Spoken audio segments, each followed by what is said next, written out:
Il faut attendre la fin du dépouillement. Cette affaire va jouer à quelques milliers de voix. Et pour l'instant, on ne peut pas dire qui gagne. Ce qu'on sait, c'est que le FN fait moins que ce qui était prévu et que c'est à touche-touche. Attente et tension hier soir au QG de Claude Bartolone. Le candidat socialiste est dans un premier temps annoncé perdant face à la candidate de la droite Valérie Pécresse. Elle a préparé les choses très tôt. Mais bon, attendre. On est dans l'état d'esprit qu'on attend, on se dit que rien n'est joué, qu'il reste encore des bureaux à dépouiller. Donc on se dit à la fois, pour l'instant c'est mauvais, mais il y a encore cet espoir. Donc c'est un peu bizarre, c'est un peu mitigé.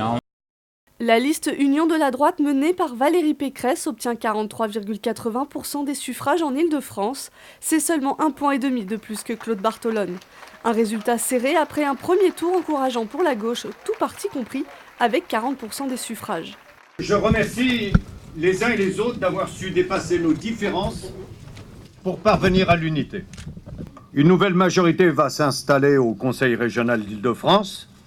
En républicain, je lui souhaite bonne chance car il s'agit avant tout de la réussite de tous les Franciliens.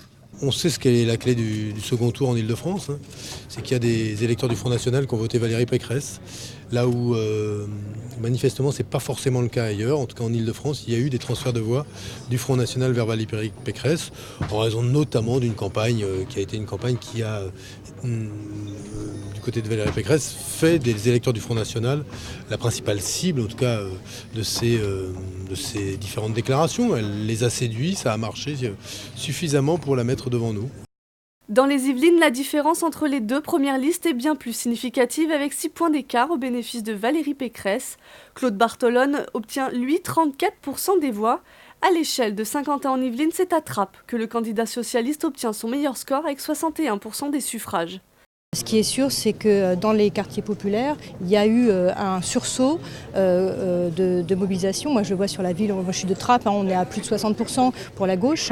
Donc il y a eu une mobilisation, mais avec une participation qui reste encore largement insuffisante. On le voit sur le 93 aussi, où même s'il y a une majorité pour la gauche, en nombre de voix, c'est difficile.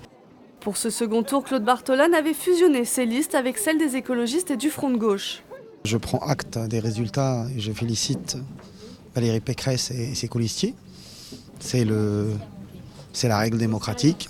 Les élections donnent un gagnant et un perdant. En ce qui nous concerne, nous aurons un groupe au sein du Conseil régional et on continuera à défendre un projet écologiste pour la région et on sera attentif à tous les dossiers.